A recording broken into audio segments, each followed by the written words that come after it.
J'ai fini mes études en 2004, à ce qui s'appelait à l'époque l'ESSI. J'ai mis le petit logo pour que les anciens puissent. Il existe toujours, on en a regardé.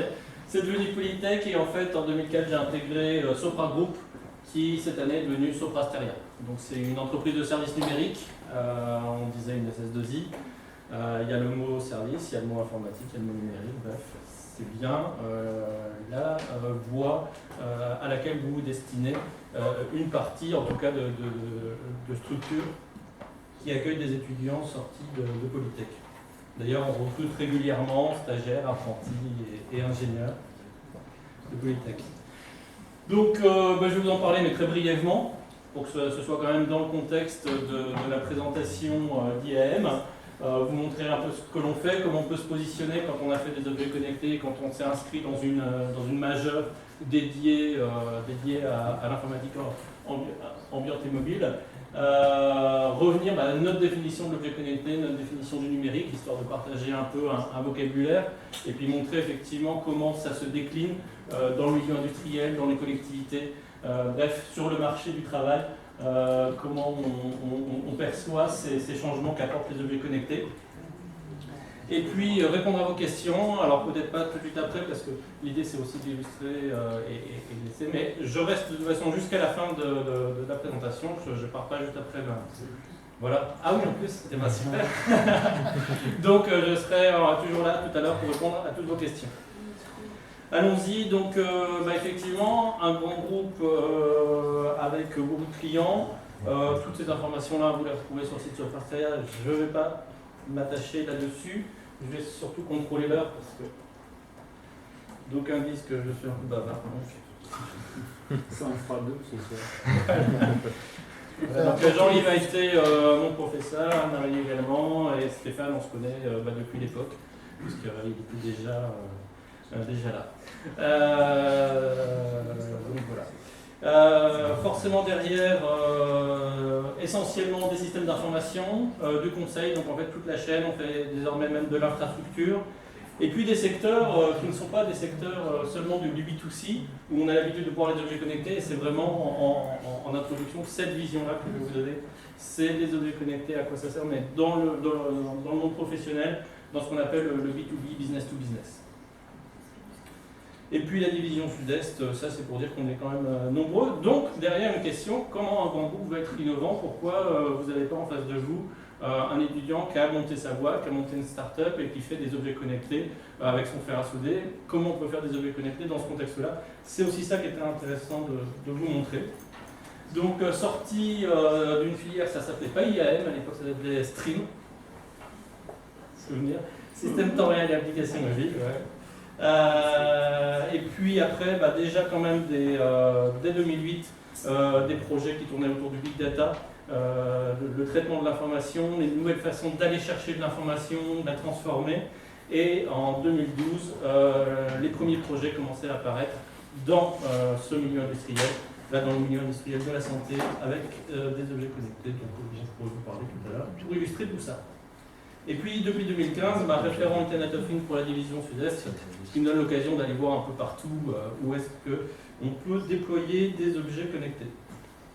Alors forcément, ça nécessite de couvrir un grand champ de compétences, des compétences qu'on acquiert à l'école, des compétences qu'on acquiert par l'expérience, et derrière tout ça, forcément un travail d'équipe. C'est pas moi qui fais tout de A à Z, mais un rôle effectivement autour de cette conception d'objets connectés qui va être effectivement l'objet de la présentation d'IAM. Avec un risque derrière, c'est de perdre un peu son chemin, de perdre de vue, et donc à un moment il faut toujours avoir un leitmotiv, et c'est l'innovation, avoir beaucoup d'idées pour à un moment décrocher la bonne idée. Et ça, c'est vraiment ce qu'on doit avoir à cœur et ce qu'on doit percevoir même pendant ses études. Donc ça vient de là, soyez curieux, essayez de chercher dans vos cours, essayez de chercher dans vos premières expériences, dès vos stages, cette culture de l'innovation, non pas pour être innovant, mais pour trouver des moyens de faire autrement les choses du quotidien. Et c'est ça qu'on a dans les objets connectés. C'est pour ça aussi qu'ils sont apparus et qu'on en parle autant maintenant. Alors forcément, effectivement, derrière l'aspect innovation, trouver la dernière idée, monter sa boîte, sa start-up, en fait on en fait aussi dans les grands groupes de l'innovation. On parle de transformation numérique, donc il y a tout un accompagnement qui nécessite un certain nombre de moyens, de pouvoir observer l'ensemble des activités qui sont permises grâce à la digitalisation. Et donc derrière, les objets connectés, c'est une partie de ce travail de transformation numérique. Et forcément, derrière l'objet connecté, c'est l'autre partie de ma présentation, c'est les services. Comment on va concevoir les services nécessaires à ces objets connectés. Donc un petit zoom sur alors, ce qu'on appelle mobilité, qui est en fait beaucoup plus vaste que ça. Parce que la mobilité, quand vous en parlez, quand on en parle à nos clients, ils voient les téléphones, ils voient les tablettes. La digitalisation, pour eux, c'est les écrans tactiles, mais derrière, c'est surtout ça pour nous. Et là, vous avez un certain nombre d'exemples d'objets connectés qui vont avoir tout un champ d'application dans l'industrie, dans des activités, au contact du client, au contact de l'entreprise. Je vais vous montrer tout ça. Et donc derrière, les services qu'on va décliner sur ces objets connectés, c'est essentiellement pour couvrir des nouveaux besoins ou pour couvrir de nouveaux marchés, développer de nouveaux marchés, avec cette notion de service à l'utilisateur, service au client, en dissociant celui qui conçoit l'objet connecté, celui qui le crée, celui qui l'achète, celui qui l'utilise. Et donc il y a toute cette chaîne de questions à laquelle on se pose quand on conçoit un service d'objet connecté. Alors forcément, on en parle beaucoup maintenant parce qu'il y a ces prévisions sur une place prépondérante des objets connectés. On peut se poser la question finalement, les objets connectés, est-ce que c'est pas un gadget? Pourquoi c'est à la mode? En fait, derrière, il y a une explication, c'est que c'est la pointe de la capture d'informations. Les objets connectés, c'est ce qui va permettre d'acquérir beaucoup plus d'informations et donc de servir tous les usages que l'on peut imaginer pour les besoins métiers classiques. Donc quand on parle de transformation, les besoins métiers ne vont pas changer grâce aux objets connectés.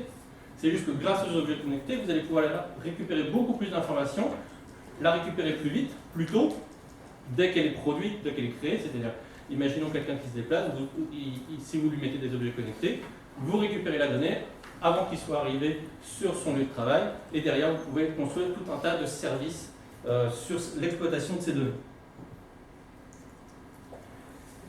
Ce qui explique que l'on trouve en 2014-2015 l'Internet of Things au sommet de la courbe. Je ne sais pas si vous connaissez ça, si vous avez vu ça déjà pendant les îles. Nous, on se pose régulièrement la question de quelles sont les tendances. Et dans cette courbe des tendances, on a différentes phases. Donc c'est le Gartner, donc c'est un institut d'études et d'analyse qui publie cette courbe-là chaque été. Donc n'hésitez pas à aller regarder non seulement la courbe, mais tout ce qu'ils peuvent dire derrière, c'est très instructif. Retenez pas forcément chacun des mots. Ce qui est important, c'est pas de les placer, c'est de voir dans quelle phase ils se trouvent. Donc il y a effectivement ce buzz sur le pic de la courbe, parce qu'il y a beaucoup d'attentes, mais il y a ce risque derrière qu'avant d'atteindre une industrialisation et une grande productivité, vous risquez même, alors il manque un segment à cette courbe, c'est-à-dire que tout ne va pas rebondir et devenir rentable au bout d'un certain moment. Il y a ici tout un gouffre où on a tout un tas de buzzwords et même de bonnes technos, mais qui n'ont pas trouvé ce rebond qui était nécessaire. Et j'attire votre attention sur le NFC pour ceux qui en font. Il y a cette question, ce challenge autour du NFC en ce moment. Est-ce qu'on va arriver à ressortir du sans contact mobile, ou est-ce qu'il va disparaître au profit d'autre chose? Ce que nous apprend cette courbe aussi, c'est que Internet of Things, c'est juste un mot-clé qu'on va trouver assez régulièrement, qui permet, c'est un peu un mot valise qui va englober plein de choses, mais pour nous qui concevons des objets connectés et des services qui vont avec, c'est pas à ce mot-là seulement qu'il faut se raccrocher, c'est à tous les autres ceux qui sont avant la courbe, ceux sur lesquels il va y avoir encore beaucoup de recherche qui va être faite, et puis tous ceux que l'on retrouve déjà après ce pic, et sur lesquels on va de pouvoir s'appuyer pour aussi construire des services beaucoup plus composites, où il n'y a pas seulement l'objet, et ça va être la deuxième partie de ma présentation. Donc quand on conçoit un objet connecté, on conçoit avant tout un service pour un usage qui répond à un besoin. Donc c'est bien important de prendre cette photo globale, cette perspective, et puis quand on cherche justement à répondre à un besoin, ce qu'on appelle un besoin métier, ce que nous demande le client, ce qui lui fait mal ou ce qui lui fait envie, on va derrière avoir en tête une meilleure relation client, ça c'est les objets, on va dire la partie la plus visible des objets connectés. Une plus grande efficacité opérationnelle, ça je pourrais le détailler, c'est en gros rendre le même service moins cher. Et puis développer de nouveaux modèles d'affaires, c'est là-dedans qu'on va avoir tout un tas de perspectives par rapport à une plus grande concurrence, par rapport à des cycles produits, des cycles objets ou des cycles d'usage de plus en plus courts. C'est-à-dire qu'entre le besoin et sa réponse, il y a une course des industriels pour être le plus rapide possible, ce qu'on appelle le time to market. Et donc, en développant des nouveaux business models, cette opportunité, soit d'aller vers des nouveaux marchés en changeant complètement son cœur métier. Il y a un très bon exemple que je vous incite à creuser là-dessus, c'est Amazon. Amazon, déjà en temps normal, c'est un très bon exemple pour tout ce qui est business model. Comment ils sont passés de la logistique à la vente, puis de nouveau de la vente à la logistique, en fonction de l'évolution de leur relation avec leurs partenaires. Et puis, même pour les objets connectés, c'est un très bon exemple avec l'Amazon Drop, qui est un simple lecteur, un simple bouton, lecteur de code, qui commande automatiquement tout ce que vous mettez à la poubelle. Donc, derrière, ils se sont dit, bah non, en fait, on n'est plus juste dans la prise de commande et puis le relais au fournisseur pour qu'il vous livre. On n'est plus seulement dans la livraison, on est également dans la préconisation et dans l'incitation à l'achat. Et puis la possibilité aussi, et ça c'est vraiment le point sur lequel se concentre mon activité, le fait de se renouveler avec des nouveaux modèles d'affaires sans nécessairement un retour sur investissement immédiat. Donc avec finalement une certaine incertitude qui rend les projets encore plus intéressants sur le devenir des projets. On retrouve tout ça dans la conception des objets connectés et des services qui vont avec.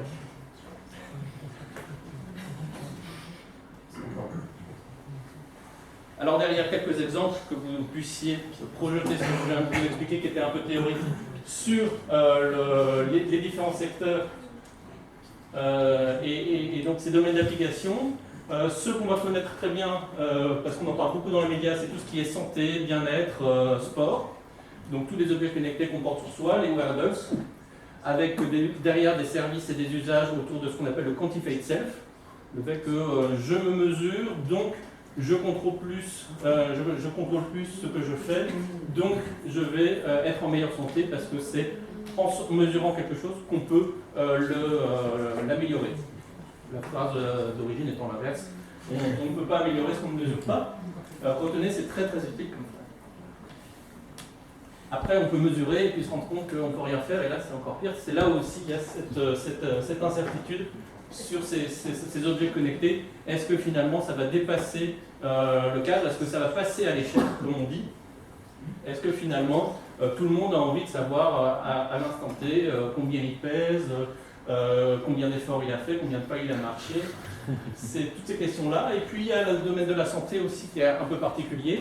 Vous entendez souvent, certainement, le mot de révolution. Il faut se poser la question, est-ce que c'est juste une astuce de vendeur pour vendre plus, pour dire acheter c'est une révolution, ou est-ce qu'il y a une vérité derrière? Nous on a une conviction, c'est qu'il y a vraiment une révolution. Pourquoi il y a une révolution? Parce qu'il y a une dérégulation. Si vous avez cette dérégulation, vous avez la possibilité effectivement que les choses changent en profondeur, ce qui peut être très positif.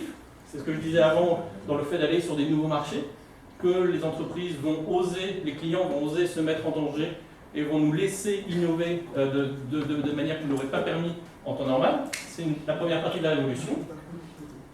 L'autre révolution, c'est qu'il y a des effets pernicieux, il y a des impacts très forts sur l'emploi. Il y a ce qu'on appelle l'ubérisation, qui fait que des nouveaux entrants arrivent et on va les retrouver dans le domaine de la ville, les transports bien sûr, le bâtiment, y compris l'habitat. Donc finalement, pour résumer, on part de la conception d'un objet.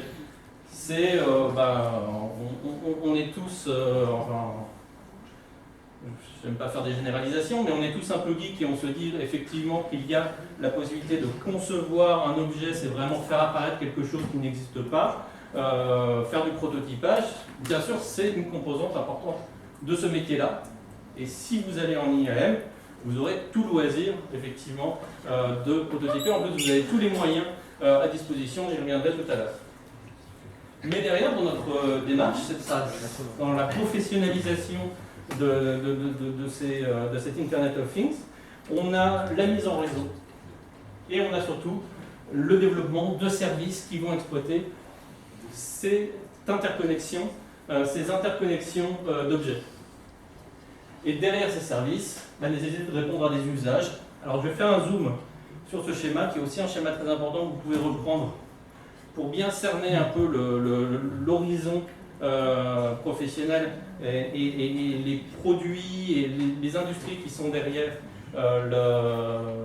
l'Internet of Things, mais de manière générale, tout ce qui concerne l'économie. C'est quand on parle de business et qu'on fait une relation. Il y a le très classique business to business, deux entreprises dans une relation client-fournisseur.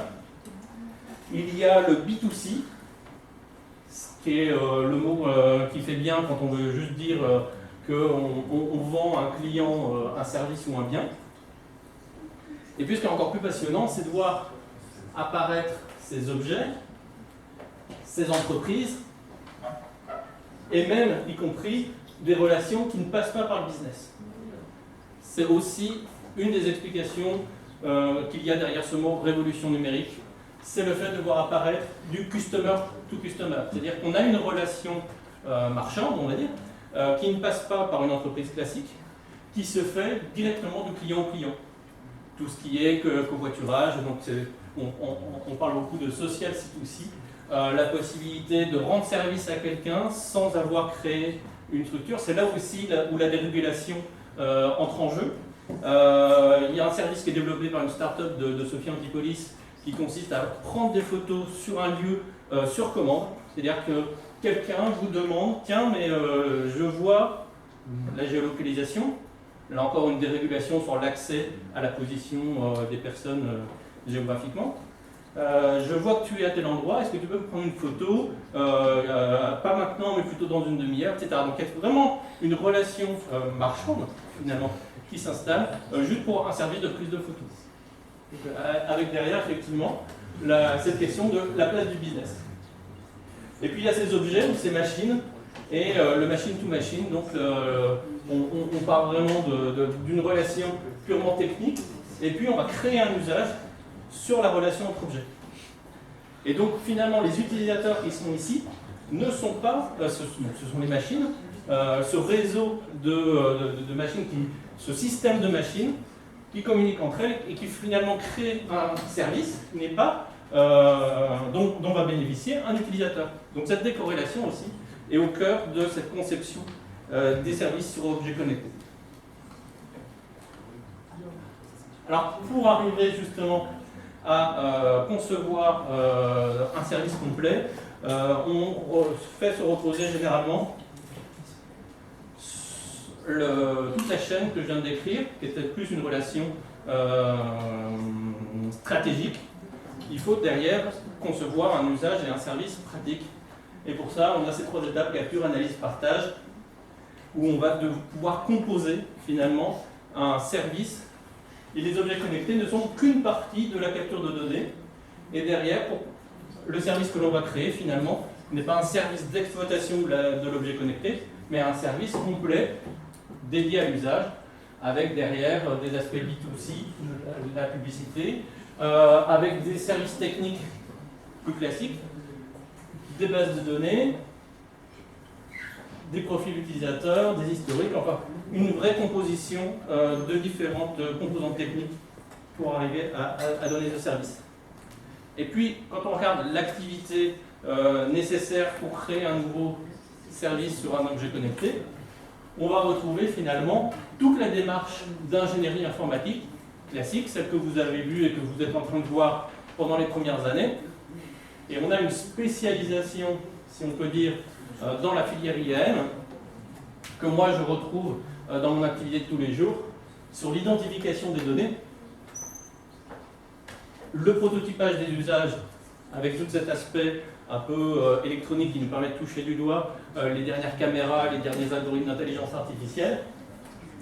Mais pour le reste, ça reste effectivement cette démarche d'informatique avec toutes les étapes, conception, développement, prototypage, validation, industrialisation, mise en production. Alors on a rajouté quand même quelque chose, là j'essaie de vous faire une présentation la plus générale, hein, que vous allez retrouver dans toutes les sociétés, que ce soit une petite structure PME, PMI ou un grand groupe, une entreprise de services numériques, vous retrouverez tout ce que je vous ai dit, puisque c'est finalement une vision très partagée au sein des différents groupes de travail sur les objets connectés. Nous, ce qu'on rajoute effectivement, et ce qui est possible aussi grâce à Sophie Antipolis, c'est cette étape d'innovation, avec ces cycles courts de rencontres avec le client pour arriver à composer des usages le plus proches de leurs besoins. Et quand on en arrive finalement à déployer un service, l'objet connecté est le cœur du dispositif qui repose derrière sur toutes les composantes d'un système d'information classique, mais avec quand même derrière la nécessité de composer des capteurs qui exploitent des réseaux pour transmettre via des opérateurs des données jusqu'à des plateformes, et on va retrouver toutes les activités autour du digital dans l'informatique, avec à la base cette conception de l'usage utilisant une donnée. Donc de l'identification de la donnée qui va être captée jusqu'à l'intégration au métier. Là, vous avez l'illustration de ce qu'on appelle un service.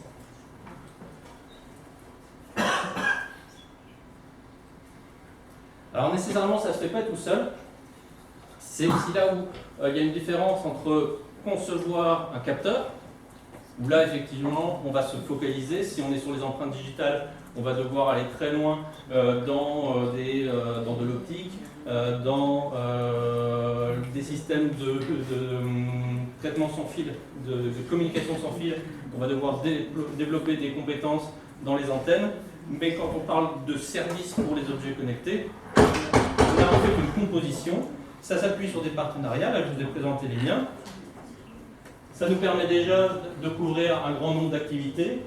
Le véhicule connecté, vous reconnaissez le compteur ERDF, le prototypage, on continue à en faire, le siège connecté, et puis la santé, la protection sociale, avec tout un tas d'objets connectés dans les assurances. Je ne rentre pas dans les détails, je resterai tout à l'heure à votre disposition pour échanger si vous avez des questions. Tu peux détailler éventuellement, je ne sais pas si tu peux en parler ou pas. Oui, tout ce que je présente là. Mais... la partie siège, de développer cet exemple-là. Oui, tout à fait. On a été contacté par une grande entreprise de transport ferroviaire en France qui nous a dit les objets connectés c'est bien beau mais c'est que du matériel, ça coûte cher, il faut le déployer, etc. Et on leur a donc présenté tout ce que je viens de vous dire ici. Ils ont été un peu convaincus, donc je vous laisserai aussi. Et on leur a dit, en 6 semaines, on va déployer un service avec un objet connecté, donc le service complet, de la capture jusqu'au traitement, tout ce que je vous avais présenté, qui répond à un besoin. Donc le besoin ici, c'était la présence de passagers sur les fauteuils. Tout ça avec une big picture qui est finalement la lutte contre la fraude. Donc finalement, ce qui n'est pas du tout un gadget, ce